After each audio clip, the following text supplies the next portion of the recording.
Glória a Jesus. Irmãos, a paz do Senhor. Muito bom. Vamos abrir as nossas Bíblias no Evangelho de Lucas, no capítulo 18, verso 8. Vamos ler em conjunto Lucas 18, 8. Vamos ler comigo.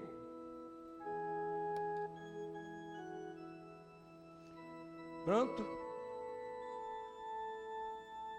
Comigo. Digo-vos que depressa lhes fará justiça.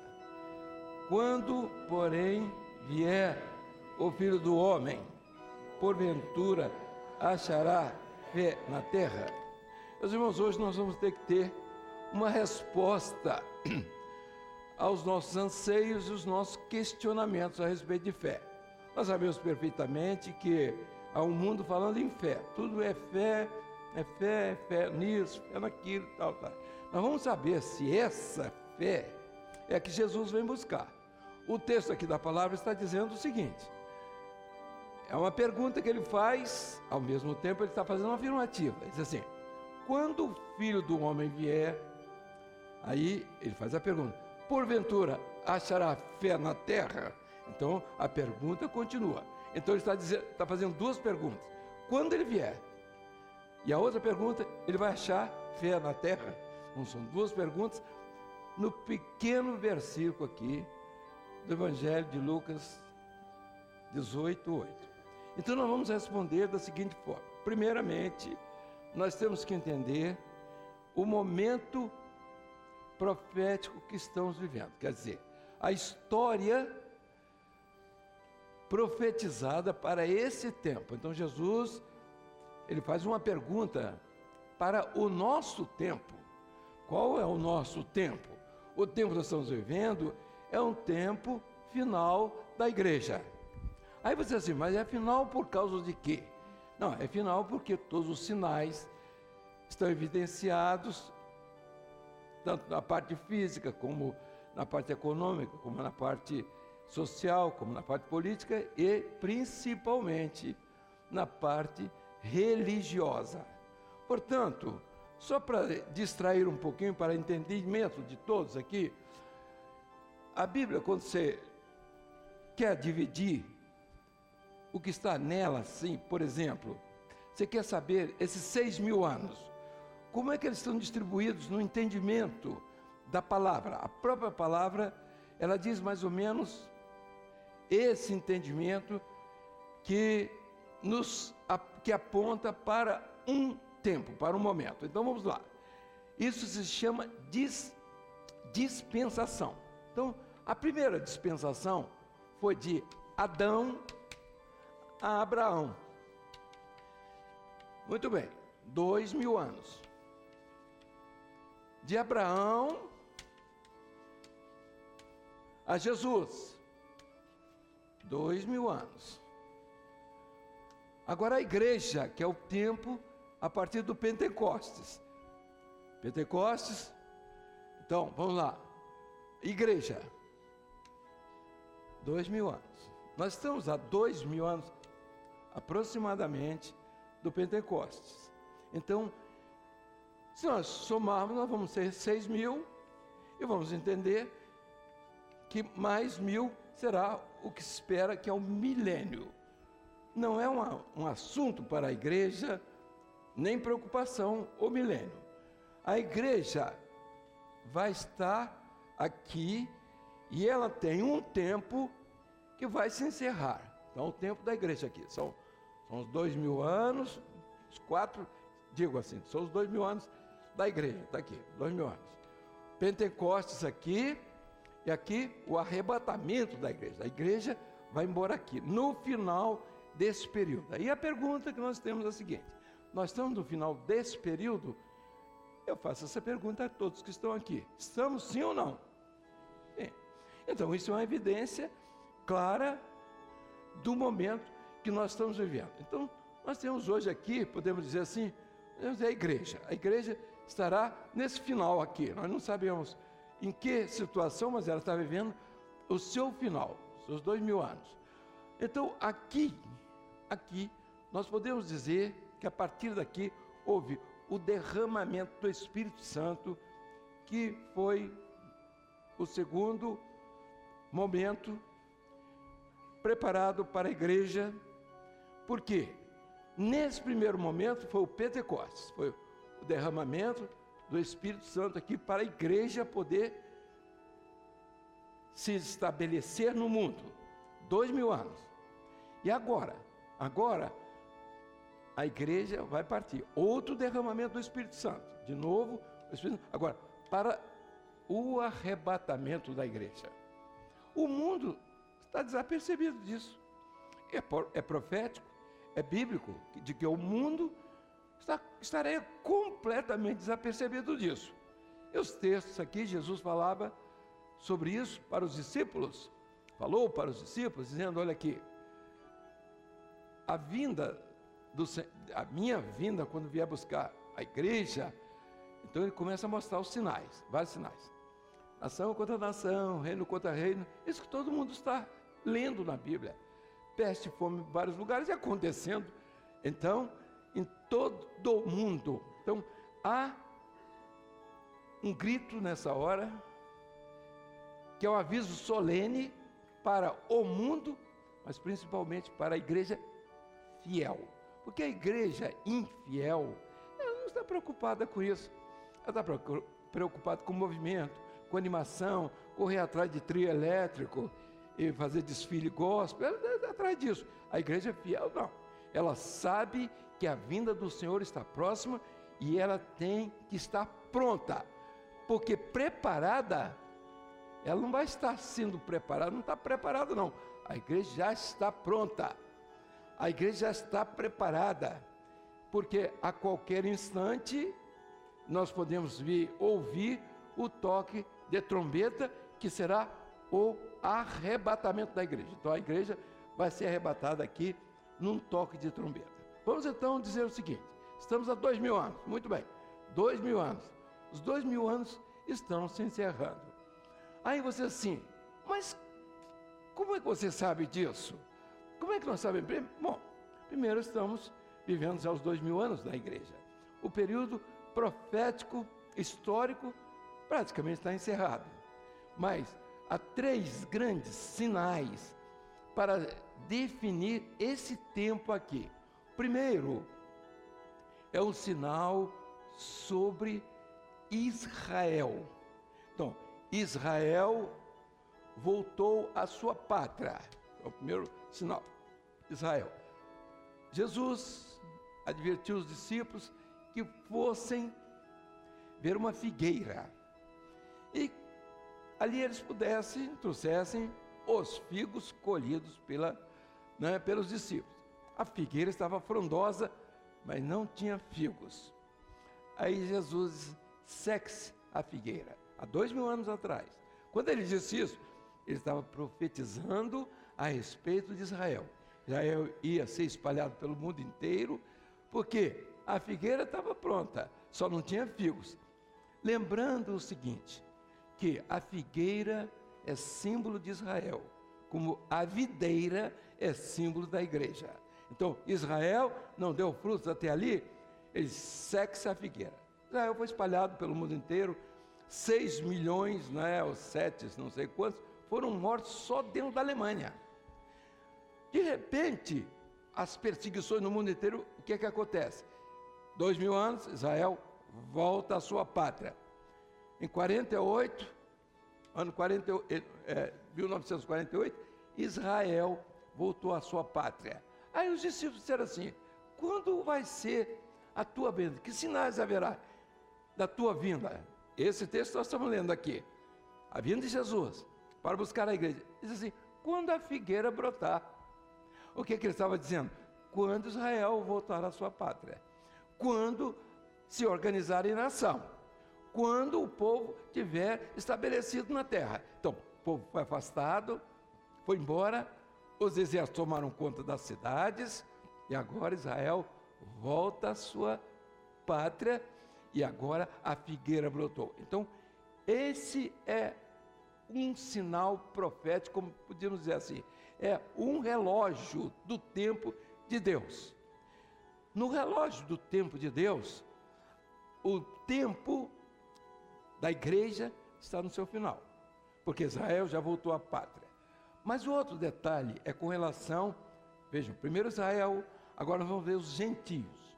Gentios não é nem Israel, nem é a igreja, é gentios. Então, quais são os sinais que aí estão? O grande sinal está pela decadência moral, pela queda do homem em todas as suas situações morais. É o homem que perdeu os limites, onde o pecado do sexo dominou tudo. E nós hoje vemos um mundo voltado para este lado. Então, é a corrupção. É o que diz a palavra, extrema corrupção. A extrema corrupção não é de quem está roubando só, mas é daqueles que estão vivendo na carne. Os acontecimentos, os acidentes da própria carne, pessoais. São pessoas que se dedicaram ao mundo, perderam a noção do amor, do casamento. Então, e Jesus diz assim, a vinda dele será da seguinte forma: os homens casavam, como foi no tempo de Noé, davam-se em casamento, compravam, vendiam, até que veio o dilúvio. Aí Jesus diz assim, assim será a minha vinda. As pessoas, o mundo estará distraído, mas a arca, que é a igreja, está pronta para abrigar aqueles que vão atender o último chamado, porque a porta da arca vai se fechar. Quem fecha a porta da arca no tempo de Noé foi o próprio Pai, foi Deus, não foi Noé não. E essa arca, que é a igreja, a porta está para ser fechada. E quando fechar, ninguém vai conseguir abrir. É a igreja pronta para a sua partida. Então, vamos lá. Israel, agora nós temos os gentios, o mundo na extrema corrupção, e a igreja, derramamento do Espírito. Aí vem a profecia. Nos últimos dias, derramarei do meu Espírito sobre toda a carne. Aí vem descrevendo. Lá, no derramamento, o primeiro derramamento do Espírito. Mas em seguida, vem um arremate. Antes que venha o grande e terrível dia do Senhor, que é a promessa dele de vir buscar a igreja. Então, o derramamento do Espírito seria no Pentecostes, no início da igreja, para a igreja se estabelecer no mundo. E agora, no final, para a igreja partir. A partir desse momento, nós vamos ter que entender que não é a carne que vai nos levar à eternidade. Que arrebatamento é para quem está esperando no Espírito. Então, por que ele tem que estar com a vida espiritual organizada? Porque o toque para o arrebatamento não é de corneta, é de trombeta. E o toque de trombeta é um toque determinado, já preparado desde o passado pelo Espírito Santo, anunciado por Jesus. É um toque que levará a igreja. Nesse momento, o que diz a palavra? O inimigo estará confuso, e na confusão dele, por causa do toque da trombeta, a igreja partirá. Ela não vai estar envolvida com nenhuma notícia de TV, de não sei o que, não.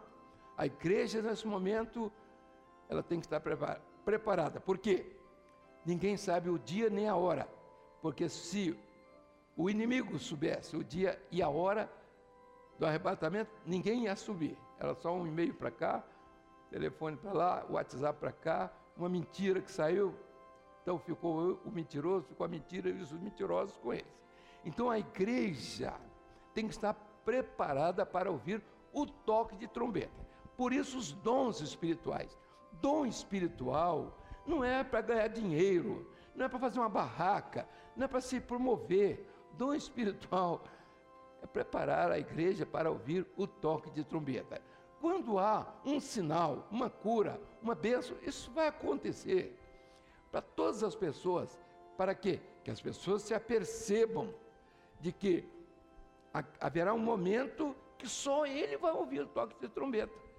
Por isso diz assim, um será levado, outro será deixado. 2 estarão no campo, um será levado, outro será deixado. Não quer dizer que 2 pessoas vão estar juntas e não vão subir. Não, quer dizer o seguinte, que haverá uma separação.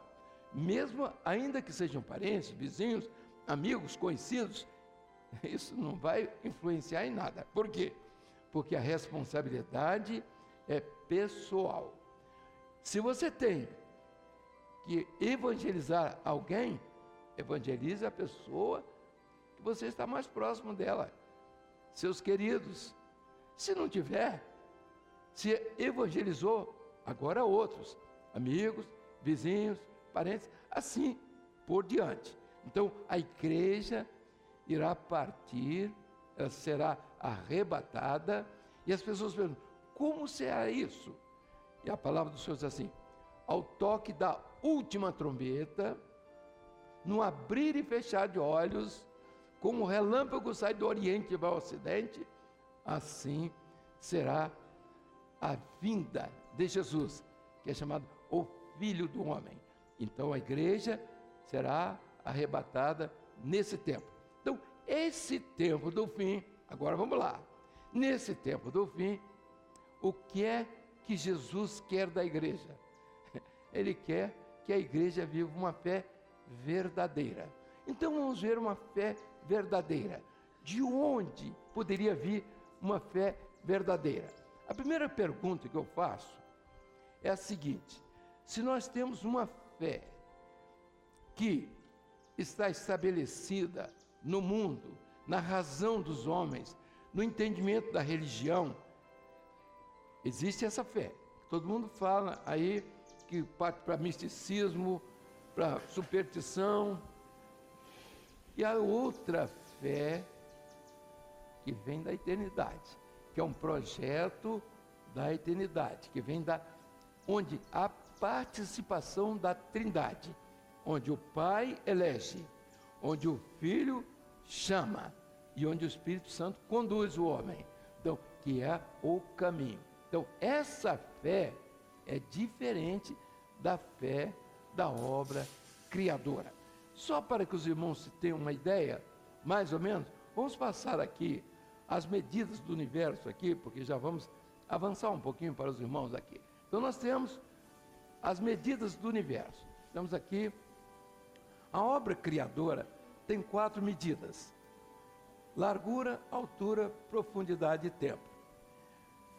Essas 3 primeiras medidas, largura, altura e profundidade, estão relacionadas com espaço. Então, na Bíblia, lá no Gênesis, a palavra princípio, no Gênesis, traduzida, é a palavra reshit, está aqui, no hebraico, porque o Velho Testamento foi escrito no hebraico. Então, essa palavra princípio é reshit.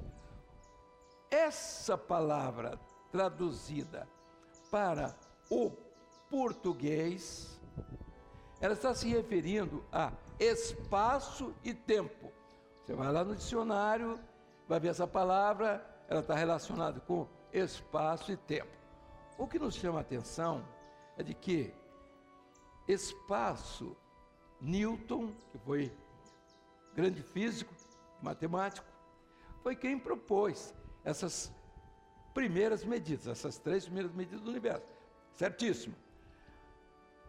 6.000 anos depois da criação, surgiu o Dr. Einstein, aquele físico, matemático, também um homem extraordinário, cabeça de ciência. Então, disse, não existe só largura, altura e profundidade, não existe só espaço. Então, ele colocou o tempo nas medidas desse universo da obra criadora. Agora eu vou fazer uma pergunta. Eu estou falando aqui, nesse primeiro aspecto aqui, da obra criadora ou da obra redentora? Da obra criadora. Então, na obra criadora, esse princípio, com essas medidas, ele tem início e tem fim. Aí nós vamos encontrar o primeiro versículo do livro de Gênesis. Gênesis capítulo 1, verso 1. O que é que diz lá? No princípio, criou Deus os céus e a terra. Então a palavra princípio, no hebraico é reshit, e é traduzida é espaço e tempo.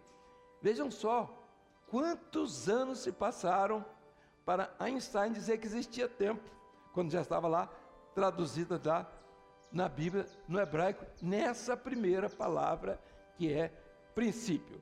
Então, vamos agora voltar aqui à fé.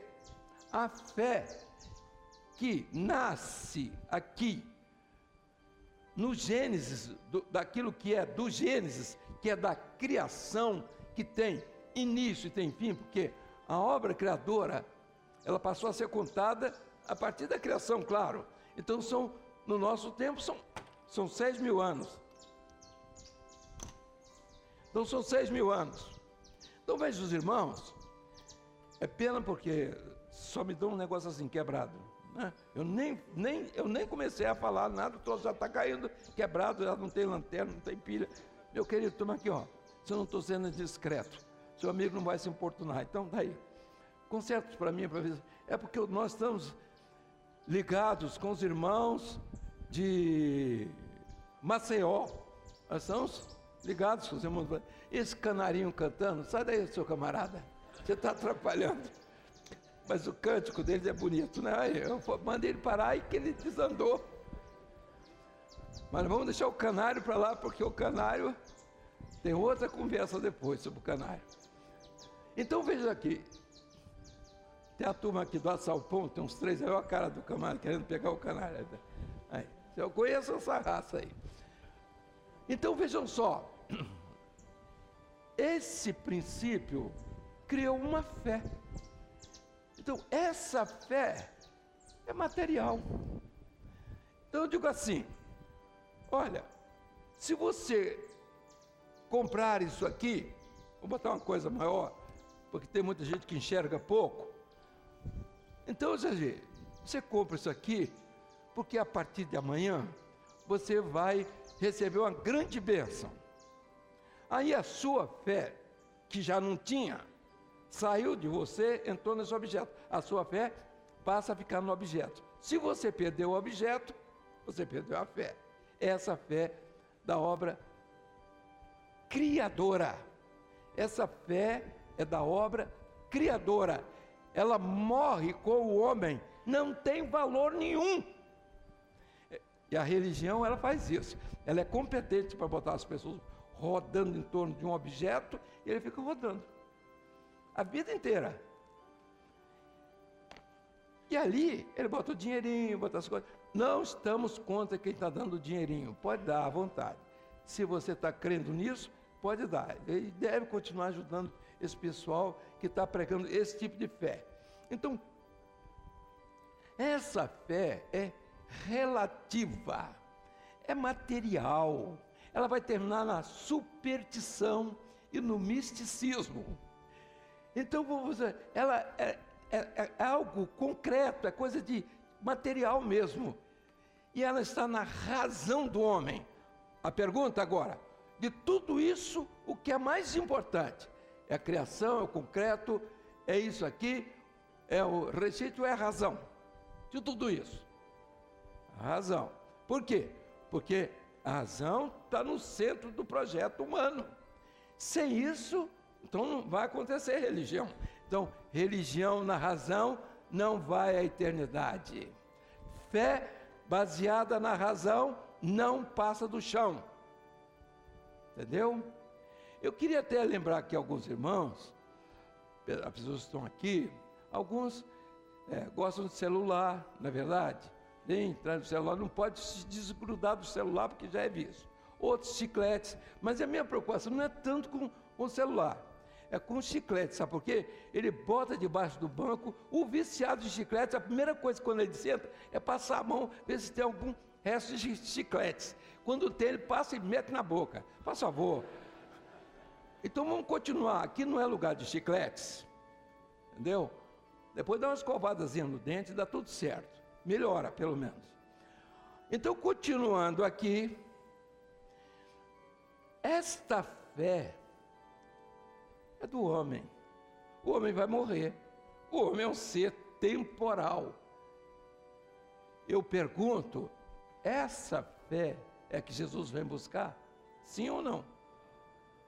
O não está fraco, mas é para quem está ouvindo, então, e quem está respondendo está bom. Quem não está ouvindo, está respondendo. Nós temos dito uma coisa: quem não acompanhar o projeto desse momento profético e doutrinário, nunca mais vai. Não vai alcançar mais. Quem parou, ficou, não vai alcançar mais. Então, a grande preocupação nossa é que todos que estão aqui saibam fazer a diferença entre esta fé da obra criadora que tem começo e tem fim. Qual será o fim dessa obra criadora? Quem sabe um texto da palavra, levante sua mão. Eu quero saber se você conhece o fim dessa obra criadora profetizado no Novo Testamento. O que é que diz? Quem fala a respeito desse fim? Pedro, não é? Estão lembrados? O que é que diz Pedro? A terra que subsiste sobre as águas passará com grande estrondo, os elementos ardendo se desfarão, e toda a obra que estiver nela perecerá. Quando você vai ao Velho Testamento, aí você vai ver Jeremias, quando viu a terra na situação que Pedro profetizou. Veja, Pedro profetiza lá na frente, e Jeremias, bem atrás, ele disse: eu vi a terra desolada, vazia, nua, não tinha nada vivo, não tinha plantas, ele não viu nada, não via gente, não via nada. Essa é a situação do mundo físico, porque esta obra criadora tem um fim.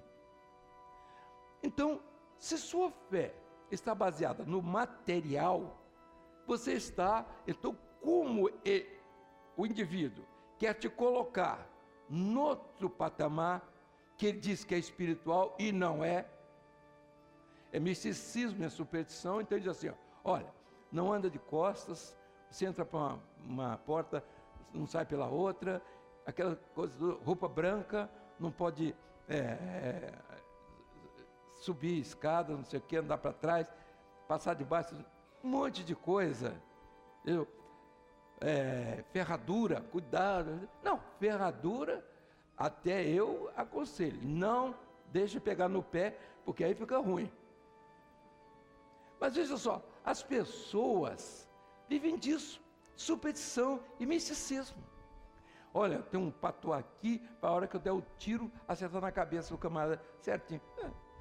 As pessoas vivem disso, de superstição, de misticismo.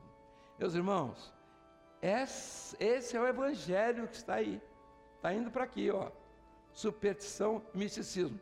Tira você de uma fé que você já teve pouca. Aceitou Jesus? Aceitou. Está chegando, né? Pode me dar aqui, por favor. Veio aonde? Veio dos Estados Unidos? Miami, eu acho que essa aqui veio de Miami. O avião veio rápido. Então vejam aqui, essa fé daqui, ela vai para a superstição e para misticismo. Aí você aceitou Jesus? Aceitou. Ele bateu dentro da religião, ele bota o camarada aqui, na razão dele, e bota você para rodar lá. Porque Jesus, porque Deus, porque o Espírito Santo, porque isso, porque ele vai rodando. E você daqui a um pouco está tão tonto que você não sabe mais onde está. Aí ficou rico, foi curado. Olha, e a palavra do Senhor diz assim, Paulo diz assim, se cremos só para ser curado aqui e para ficar rico, somos as mais miseráveis de todas as criaturas. Então, a religião voltada para isso é fazer miseráveis. Por quê? A cura, a riqueza está nessa medida aqui? Sim ou não? Ela está na medida do homem, é do interesse dele. O médico pode curar também, ele dá uma aspirina para você, dá um Lexotan, você está meio tantã, então um Lexotantan. Então vai lá, está aqui. Então está nessa medida, a sua fé está nessa medida. Então essa medida não vai à eternidade. Agora vamos ver rapidamente a fé que vem da eternidade, que mora na vida do fiel, que se mantém nessa fé, usando os recursos que Deus coloca à disposição dele, são os recursos da graça. Não vou falar sobre isso, mas eu quero dizer o seguinte: esta fé aqui, ela tem outra origem. Interessante, essa aqui vai ter fim, tem começo, tem fim. Deus criou, é isso mesmo, está tudo certo, e aí o homem está vivendo, e nós todos estamos vivendo nessa medida aqui. Todo mundo, ninguém está de asa aqui, está todo mundo vivendo aqui. Agora, quando Jesus fala nesta fé que ele coloca uma interrogação, porventura ele vai achar essa fé aqui, porque essa aqui todo mundo tem, é no material, e as pessoas gostam disso. Então levanta a mão, planta a bananeira, grita para lá e faz não sei o quê. Aqui, está tudo bom, pode fazer tudo. Pode plantar a bananeira, pode cair no chão, pode babar, pode fazer o que você quiser. Agora, esta fé aqui fica por aqui mesmo. Agora, existe a outra fé. Então, esta outra, ela vem da obra redentora. A palavra princípio, que existe lá no Gênesis, que nós lemos, no princípio criou Deus. Então, essa criação tem começo e tem fim. Essa não. Aí nós vamos lá, no Evangelho de João, no capítulo 1, verso 1. O que é que diz? Comigo aqui. No princípio era o Verbo, e o Verbo estava com Deus, e o Verbo era Deus. Vocês já tiveram essa aula? Tiveram essa aula hoje de manhã? Já tiveram. Os irmãos já viram o que é a palavra, o que é o Verbo, o poder, a ação de Deus no projeto da fé. Então, esse princípio aqui, já no grego, aqui é no hebraico, reshit, princípio e fim. Essa aqui no grego, a palavra é arche. Essa palavra do grego, porque o Novo Testamento foi escrito no grego. Então, veja aqui, é princípio absoluto. Esse aqui é relativo. Por quê? Porque é um princípio que pode existir a qualquer momento. Esse não. Esse princípio é absoluto, porque ninguém sabe como ele existiu e nem sabe definir nem o princípio, nem o fim. Então, por quê? Porque aqui não é matéria, aqui é matéria. Matéria. Essa outra fé é substância, é essência. Quando Jesus diz assim, eu sou a água da vida, eu sou o pão da vida, ele não está falando da água H2O, água esgoto aqui da Cezanne, ele está falando disso não. Quando ele fala no pão da vida, ele não está falando no pão da padaria, não. Ele está falando de substância de Deus. E é uma palavra também, lá no original, e há outras, mas especificamente a palavra aionios, que quer dizer a origem, a base é de Deus. É substância que o homem não tem. Substância, então, quando você fala em princípio absoluto, que você fala a palavra substância, o que é substância? É aquilo que subsiste por si só. Não precisa de criador. Ninguém vai criar nada, porque ela já está criada. Ela já existe. Então, aqui é essa fé que Jesus quer levar um dia. É esta fé que ele vem buscar. É esta fé que é transmitida logo que o homem aceita Jesus e que coloca à disposição dele o Espírito Santo. O Espírito Santo é esse agente de união entre Deus e o homem. Não é gritaria de gente, não é a razão, viu, minha irmã, que você que está dormindo, não pode, dormir pode dormir. A pessoa vem cansada, é até natural. O ruim aqui é roncar e babar. Isso aí não dá, porque pega o vizinho, não é verdade?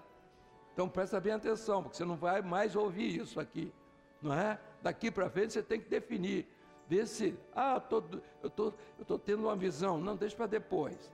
Eu tive um sonho, não, deixa para outro dia, quando você dormir lá. Então, aqui, se eu encontrar alguém, eu não estou vendo ninguém dormindo. Mas assim, farol baixo já tem muita gente. Agora, dormindo mesmo, né? Mas olha, eu não sou contra o dormioco, porque eu também gosto de dormir. Inclusive, Na hora que eu estou dormindo, eu não sei o que se passa em volta. Esse é o grande problema. E você também não sabe. O sono é um negócio tão sério que se balança você às 4 da manhã, diz assim, acorda. Qual é que você prefere? Dormir até às 7? Ou você ir para um pelotão de fuzilamento às 10? Não, me mata às 10. Porque o sono mata também. Como o nosso problema não é sono, então vamos voltar aqui. Nem sonho. Essa palavra aqui, ela fala de um princípio absoluto que está no projeto da redenção. Não é um projeto da criação, é o projeto da redenção. É uma operação de Deus para resgatar o homem, tirar o homem dessa vida. Então, vamos dizer aos nossos irmãos, é um outro princípio. Aqui você tem os 4. Comigo. Largura, altura, profundidade ou comprimento e tempo. Esse aqui tem mais um. Qual é a outra medida do universo redentor? É a redenção, é a revelação. Meus irmãos, você vai em qualquer igreja, qualquer lugar, pregou a palavra, não tem revelação, tem letra, está em que medida? Essa medida te leva à eternidade? Então, meus irmãos, hoje nós entendemos um pouco mais a respeito de fé. A fé tem que vir da eternidade. É um projeto que vem. E eu vou mostrar aos irmãos, então, ela é substância, abstrata, é a revelação. Não é a revelação, está ótimo. Você fala inglês, fala francês, você estudou filosofia, você é filósofo, você é teólogo. Filosofia e teologia estão em que medida? Nessa ou nessa? Da de cima, sim, ou de baixo? Filosofia, aqui. Filosofia está aqui. Teologia está aqui também. Por quê? Porque tudo que é da razão, tudo que é da ciência. Então, quando eu descrevo a respeito de Deus, eu entro na minha razão. Eu digo assim, Deus é um ser, Deus é um espírito, em seu ser, sabedoria, justiça, santidade, poder, amor, verdade. Tudo bem. Aí, eu defini Deus. Isso te leva à eternidade? Sim ou não? Não. O que te leva é a eficácia desse poder e não aquilo que eu sei a respeito de Deus. Essa é que é a confusão que anda por aí. Olha, você sabe a respeito. Jesus nasceu? Nasceu. Jesus morreu? Morreu. Jesus ressuscitou? Ressuscitou. Você aceitou Jesus? Aceitei Jesus. As pessoas, eu estava saindo no aeroporto. Bom, todo mundo viaja de avião, então não tem problema para lá. O problema se fosse viesse de charrete. Então, veja aqui. Saindo, estava lá uma menina, uma serva de Deus, depois tinha outro do lado. Aí disse, ela está voltando. Disse, voltando? Escuta uma coisa, como é que história é essa? A outra menina estava no balcão. Voltando? Que história é essa? Voltando? Quer dizer que você volta o dia que você quer? Aceita Jesus o dia que você quer? Você se perdoa a hora que você quer? Você está na religião que você quer? Sai correndo atrás de qualquer trio elétrico na hora que você quer? Não é isso? Ó, né? Aí sai assim, não é isso não. Ela ficou olhando assim, a minha, fica para lá. Evangelizar, mas esse pessoal não tem mais condição.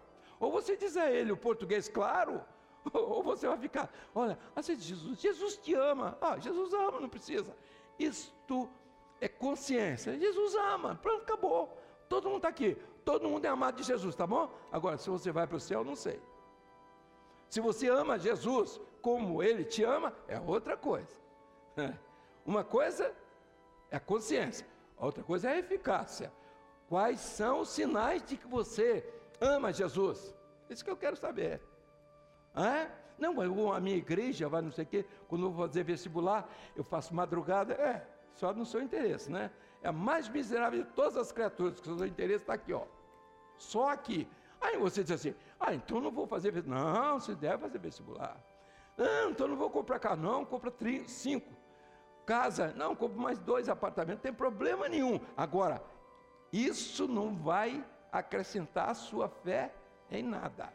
Veja aqui, uma coisa é o resultado, a outra coisa é você viver aquele resultado. Se você, pela fé, recebeu uma bênção de Deus, agora o que vai importar é o resultado daquela bênção na sua vida. Ah, então você dá mais dinheiro? Dinheiro não, Deus não está precisando de dinheiro. Quantos vieram aqui e foi feito, quanto de coleta foi feito aqui? Primeiro, eu estou aqui de graça, não preciso receber nada, entendeu? Nunca precisei, e os pastores estão aqui também. Quando eu vou a algum lugar, eu fui agora, fiz uma viagem, sabe quem paga? É minha mulher com cartão. Então veja aqui, não devo nada a ninguém. Preciso de alguém? Eu não preciso de ninguém. Você vai ser eleito? Eleito de quê? Os eleitos estão todos presos aí, não quero nem saber. Então, você vai orar por mim? Isso aí é bom. Isso é muito bom. É tudo que eu quero, tudo que os pastores querem, é tudo que você quer, não é verdade? Isso aí não há novidade nenhuma nisso. Então vamos lá. Esse princípio é absoluto, é essência, é a revelação eterna. Então, esse princípio aqui é do grego. Então, é o princípio da eternidade. Vamos passar aquele vídeo daquele menino, bota aquele menino. O menino deu uma aula aqui, melhor do que a minha. Se vocês não entenderem, eu vou entender do menino. Ele vai falar sobre a quarta medida, ele vai falar sobre a quinta medida, para onde leva a quarta medida. Está pronto? A quarta medida, ele vai mostrar para vocês. A quinta medida está relacionada com o quê? Meus irmãos, a fé está ligada a essa medida. Não tem revelação, é superstição. Acabou. É letra, é razão, morre com você. Então, eu sou teólogo. Peraí, vamos lá. Eu sou teólogo. Teologia. Eu sou filósofo. Filosofia. Aqui nós temos algumas pessoas que conhecem filosofia. Quase todo mundo que fez curso superior, quer fazer, conhece um pouquinho de filosofia. Pelo menos engana. Então, veja aqui. O filósofo do século, sabe como é que se chama? Quem sabe o nome desse filósofo, que todo mundo fala aí para ser culto? Eu vou até falar para vocês entenderem que eu sou cultíssimo. Vamos lá, se vocês não souberem, eu vou dizer. Filósofo que todo mundo fala a respeito deles, mestres. Hein? Falaram aí, né? Eu vou dizer o nome, você vai lembrar algum nome. Nietzsche. Nietzsche era filho de um pastor luterano. A mãe levava à escola dominical. Ele foi fazer um curso de filosofia. Quando voltou ateu. E à toa também, porque tudo que não prestava a respeito do evangelho, tudo que ele começou a falar mal de Jesus, da Bíblia, de todo mundo, de crente, tudo. A mãe morreu. Antes de morrer, disse: você tirou tudo que eu tinha, toda a minha esperança, e a sua filosofia não me trouxe nada. Sabe como é que morreu Nietzsche? Só levanta a mão, só que eu quero saber, não vai falar nada. Sabe, um coçou ali as costas, mas eu não sei, ele ameaçou. Vamos lá, quem sabe aqui como é que morreu Nietzsche, esse grande filósofo? Levanta a mão, só porque eu queria saber. Ninguém faz curso superior, ninguém nunca estudou, ninguém nunca ouviu falar. Então não perdeu nada também. Agora veja aqui, Nietzsche.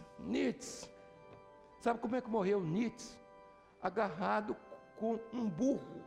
Ele abraçou com o burro, diz assim: eu quero ser enterrado com esse burro. Doido de pedra.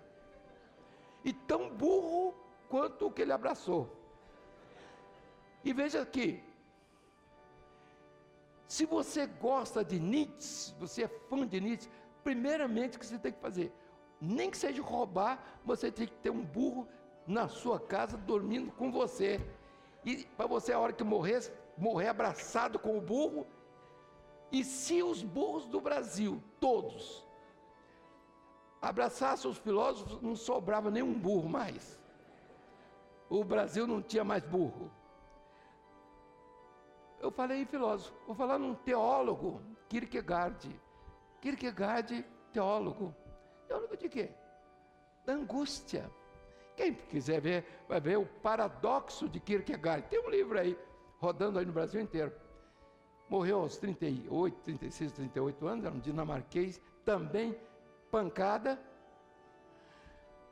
tinha um problema de família, um negócio sério, era noivo, a noiva correu dele, porque na época não tinha internet, porque com internet casa mesmo.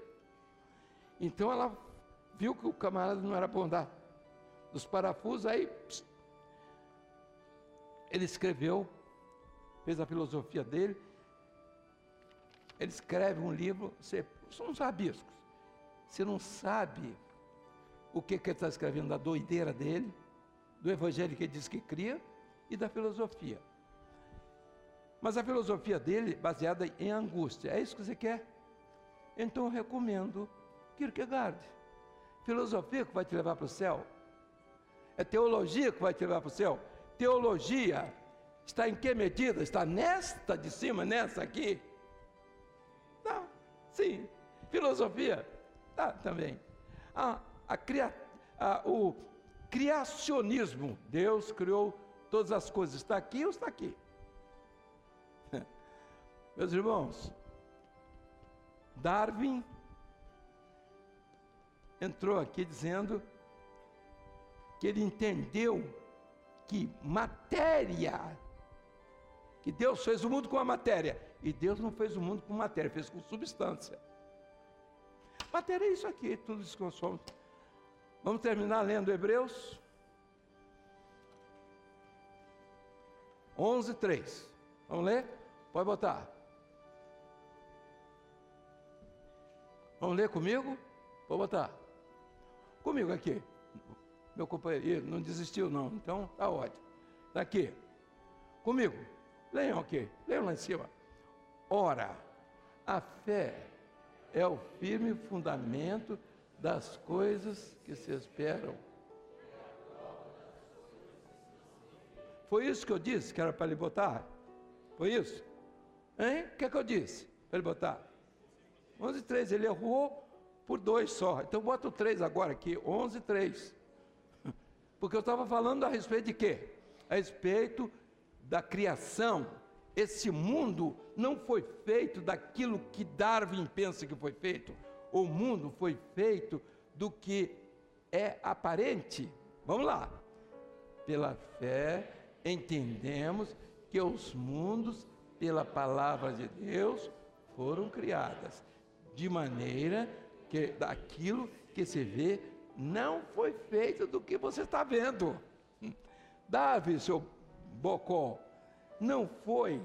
Eu estou falando Davi porque perguntei ao menino, meu filho, escuta, você sabe quem é Davi? Sei, você sabe, você conhece mesmo? Conheço, vizinho lá, nosso, que botaram o nome do menino dele, amigo dele lá, de Darwin. Então ele achou que Darwin, que eu estava falando, era o vizinho dele. É isso mesmo. Então, vejam só, pela fé entendemos. A fé vai para onde? Essa fé da obra do criacionismo. Então eu chego aqui, eu digo que esta caneta, eu vou escrever. Bobagem, quem fez esta caneta? Quem trabalha com plástico aqui? Muita gente. Mesmo você trabalhando com plástico, você é capaz de fazer essa caneta? Eu te dou um pedaço de plástico aqui agora. Estou com ele aqui na mão. Você faz uma caneta dessa? Você não faz. Se fizer, ela não escreve. Se escrever sem tinta, então eu descrevo que essa caneta foi feita assim, assim, assim. Eu sou, veja assim, o autor, o criador dessa caneta que a fábrica fez. Darwin fez a mesma coisa. Olha, o tucano tinha um bico. Aliás, tucano é uma palavra até, né? A gente deve tirar do vocabulário. Então, tinha o bico do papagaio. E o bico do papagaio passou pelo bico do periquito. E não sei o que. Tem aquele negócio de quem quiser conte 4, não sei o que. Então, é tudo isso assim.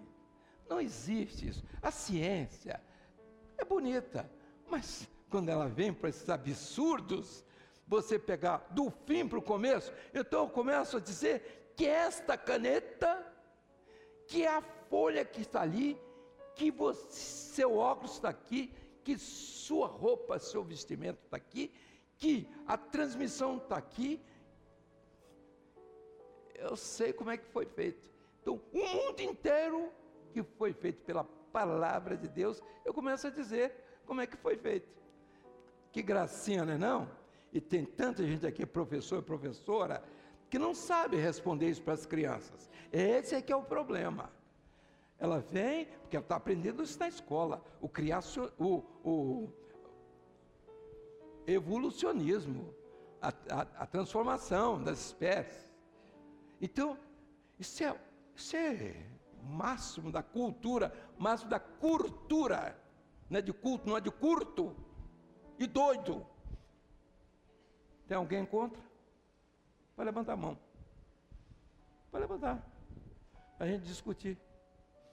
Quando todo mundo embora, ficamos nós dois só. Meus irmãos, o mundo perdeu o juízo de uma vez. Ele não tem que se apoiar, ele vem se apoiar em tolice. Darwin foi um ser notável, desocupado como todo filósofo, que não gosta de trabalhar. Vocês estão pensando o quê?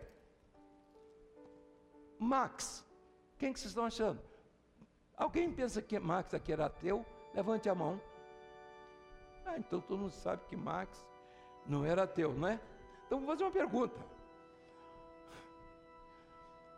Não vou fazer a pergunta, não. Marx não era ateu. Marx era preguiçoso, nunca trabalhou, nunca viu serviço. E a luta dele foi procurar quem inventou serviço para matar. E matou um bocado de gente. Só na União Soviética, 40 milhões. Só. Meus irmãos, filósofo, teólogo. Ele aprendeu, sabe com quem? Um teólogo, professor de teologia, que deu aulas para ele. Ensino, escrevia cartas. Esse professor de teologia era pastor lá de uma religião lá qualquer, como pode ser de qualquer coisa. Ele escrevia para Engel, que é quem sustentava o preguiçoso Marx. Engel, escreveu para Engel, para Marx, dizendo: olha, eu estou indo para uma série de conferências e só estou indo agora porque estou sendo permitido, observe. Aí você diz: por quem que eles permitido para ir lá para a faculdade, para a universidade, e eu blasfemo tanto que os jovens baixam a cabeça, de tanto que eu blasfemo. Aí diz assim: mas depois eu vou voltar, que eu estou fazendo uma série, um estudo bíblico com a minha igreja. Que infelicidade, hein? Um ateu da pior espécie foi quem instigou Marx e Engels para essa miséria que o mundo viu necessária. Eu não sou contra comunismo, não sou contra nada, nazismo. O nazismo de Hitler tinha uma religião escura lá que Himmler era o chefe da religião dele.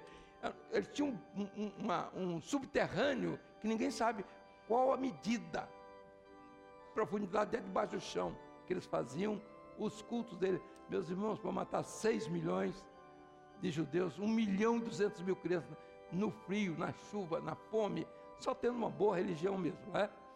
Olha, a sua fé, volta, rapaz, a sua fé, se estiver aqui na razão, desiste, pode desistir, vai viver o mundo, aqui não tem meio termo, tá certo? Mas o que o Senhor tem para a sua vida é a fé que vem da eternidade. Essa fé está em 4 medidas. Essa aqui está na 5ª medida, porque vem de cima, que é a revelação. Passa o negócio do menino para a gente encerrar. Eu não queria nem encerrar, porque eu vim atrasado, houve um acidente ali, eu já cheguei atrasado, a turma aqui, Luiz Eugênio, mas uma turma não queria mais deixar eu pregar, uma confusão que deu lá embaixo, mas estou aqui. Agora vou descontar em vocês. Olha aqui. Hoje eu vou falar sobre a 5ª medida. Não tem um sonzinho para aumentar, não? Volta tudo. Volta tudo. Peraí. Não, peraí. Começa do zero, mas para todo mundo ouvir. Porque se for segredo, fica só a carinha dele. Vamos lá. Paz do Senhor, irmãos. Amém. Hoje eu vou falar sobre a 5ª medida, mas antes eu vou falar sobre a 4ª medida. Ele vai falar sobre a 4ª medida. Bom, vocês já sabem que tem 4 medidas, que é a largura, altura, isso, profundidade e tempo. Tudo isso é levado ao tempo que nos leva à morte. Levado ao tempo que nos leva à morte. E também, isso é de uma obra, que é a obra criadora. Essa de cima. E também a outra obra, Há uma quinta. que é a obra redentora. Isso. Que é da quinta medida, e possui uma medida que é revelação com Deus, que nos leva à vida eterna na eternidade. Isso. A paz do Senhor. A paz do Senhor, irmão. Entenderam? Tudo que eu falei aqui, ele falou em 2 minutos e pai, tá tudo certo. Vamos ficar de pé. Agora o marmanjo aqui não entendeu. O menino entendeu, está dando aula. E o grandão aqui não entendeu, o pastor também não entendeu. O diácono muito menos. Aí pergunto, que história é essa? Vou trazer o menino para ser professor. Não é assim também não, né? Isso, pode cantar, vamos lá.